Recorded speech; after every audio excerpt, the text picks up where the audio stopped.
जय भीम. गौतम बुद्ध हे ज्ञानाचे भंडार आहेत. बुद्धांनी सांगितलेली 4 आर्य सत्य आणि अष्टांगिक मार्ग हे जीवनाचे सोपानच आहेत. बुद्ध हे केवळ नाव नाही तर ज्ञानाची उपाधी असल्याचे मानले जाते. बुद्ध शब्दाचा अर्थ आकाशा एवढा प्रचंड ज्ञानी असा सांगितला जातो. बुद्धांच्या हस्तमुद्रेतून जीवनातील विविध घटकांना दर्शवण्यात आलेले आहे. बुद्धांच्या हस्तमुद्रेची नावे काय आहेत, त्यामागे नेमका कोणता अर्थ दडलेला आहे, आज आपण जाणून घेणार आहोत. पहिली मुद्रा आहे धम्मचक्र मुद्रा. या मुद्रेला धम्मचक्र ज्ञान असेही नाव आहे. हे गौतम बुद्धांच्या जीवनातील सर्वात महत्त्वाच्या क्षणांपैकी एक आहे. गौतम बुद्धांनी या मुद्रेचे प्रदर्शन सर्वप्रथम ज्ञानप्राप्तीनंतर सारनाथ येथील त्यांच्या पहिल्या धर्मोपदेशात केलं होतं. या मुद्रेत दोन्ही हात छातीसमोर ठेवून डाव्या हाताचा पृष्ठभाग आतल्या बाजूने तर उजव्या हाताचा पृष्ठभाग बाहेरील बाजूने ठेवण्यात येतो. दुसरी मुद्रा आहे ध्यान किंवा समाधी मुद्रा. गौतम बुद्धांच्या ध्यान मुद्रेला समाधी किंवा योग्य मुद्रा म्हणून ओळखलं जातं. ही मुद्रा बुद्ध शाक्यमुनी, ज्ञानबुद्ध अमिताभ आणि चिकित्सक बुद्ध यासारख्या बुद्धांच्या गुणधर्मांना दर्शवते. या मुद्रेत उजवा हात डाव्या हातावर पूर्णपणे बोट उघडून मांडीवर ठेवण्यात येतो. तिसरी मुद्रा आहे भूमिस्पर्श मुद्रा. गौतम बुद्धांच्या भूमिस्पर्श मुद्रेला पृथ्वीला स्पर्श करणे असंही म्हटलं जातं. ही मुद्रा बुद्धांची ज्ञानप्राप्ती दर्शवते, कारण बुद्ध नेहमी म्हणायचे की पृथ्वी त्यांच्या ज्ञानाची साक्षी आहे. या मुद्रेत उजवा हात उजव्या गुडघ्यावर ठेवून तळहात आतल्या बाजूला ठेवून त्याला जमिनीच्या दिशेने नेण्यात येतं. वरद मुद्रा.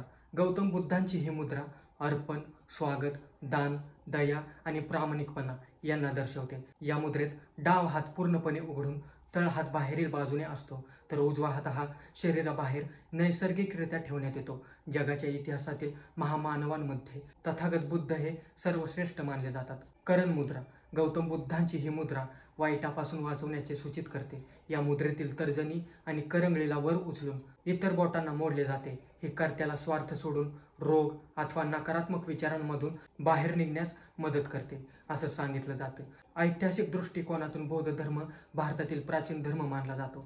तत्वज्ञानाच्या दृष्टिकोनातून हा जगातील सर्वात महान धर्म असून बुद्धांचे तत्वज्ञान हे मानवतावादी आणि विज्ञानवादी असल्याचे सांगितलं जातं. वज्र मुद्रा. गौतम बुद्धांची ही मुद्रा पंचतत्व म्हणजेच वायू, जल, अग्नी, पृथ्वी आणि आकाश यांना दर्शवते. या मुद्रेत उजव्या हाताची मूठ करून त्यात डाव्या हाताच्या तर्जनीला वरील दिशेने अशा प्रकारे ठेवलं जातं की उजव्या हाताची तर्जनी तिला स्पर्श करू शकेल.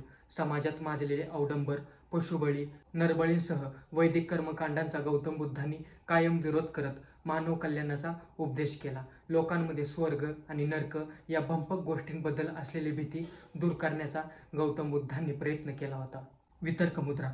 गौतम बुद्धांची ही मुद्रा बुद्धाच्या शिक्षणाचा प्रचार आणि परिचर्चेचे प्रतीक आहे. या मुद्रेत अंगठा आणि तर्जनीच्या वरील भागाला जोडले जाते आणि इतर बोटांना सरळ ठेवलं जातं.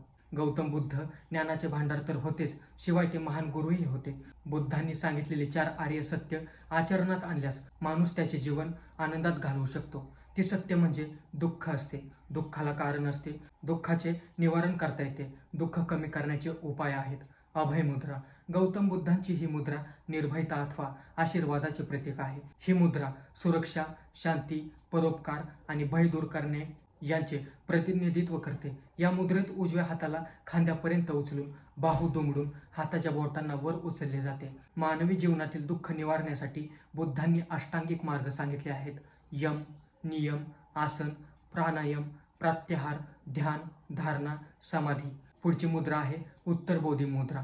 गौतम बुद्धांची ही मुद्रा दिव्य सार्वभौमिक ऊर्जेसोबत स्वतःला जोडून सर्वोच्च आत्मज्ञानाची प्राप्ती दर्शवते. या मुद्रेत दोन्ही हात हृदयाजवळ ठेवून दोन्ही हातांच्या तर्जनी एकमेकांना स्पर्श करत वरच्या दिशेने असतात, तर इतर बोट ही आतल्या बाजूने मोडलेली असतात. बुद्धांनी धम्माची शिकवण व आचरण यासाठी 4 आर्य सत्ये, अष्टांगिक मार्ग व पंचशील सांगितलेले आहेत. पुढची मुद्रा आहे अंजली मुद्रा किंवा नमस्कार मुद्रा. गौतम बुद्धांच्या अंजली मुद्रेला नमस्कार मुद्रा किंवा हृदयांजली मुद्रा असेही म्हटलं जातं. ही मुद्रा अभिवादन, प्रार्थना आणि आराधना दर्शवते. या मुद्रेत दोन्ही हात हे पोटाच्या वर मोडलेले स्थितीत असतात. हातांचे तळहात हे एकमेकांना जोडलेले असून दोन्ही हातांची बोटे एकमेकांना स्पर्श करत असतात. Nepal, Sri Lanka, Japan, Tibet, Thailand, Myanmar, चीन, कोरिया आदी देशात बुद्ध संस्कृती पसरली आहे. गौतम बुद्धांचे अनेक विहार व पुतळे निर्माण तिथे केले गेलेले आहेत. बुद्धांच्या मुद्रा दर्शवणारे तुम्हाला संग्रहालय पाहिजे असेल तर ते तुम्हाला पुण्यात दिसेल. पुण्यात असे एक संग्रहालय आहे जिथे गौतम बुद्धांच्या या मुद्रांचे दर्शन घडते. मित्रांनो, व्हिडिओ कसा वाटला कमेंट करून नक्की सांगा. चॅनलला अजून सबस्क्राईब केले नसेल तर जरूर सबस्क्राईब करा. या व्हिडिओला जास्तीत जास्त लाईक, शेअर आणि कॉमेंट करायचं आहे. चला भेटूया पुढच्या व्हिडिओमध्ये. जय भीम.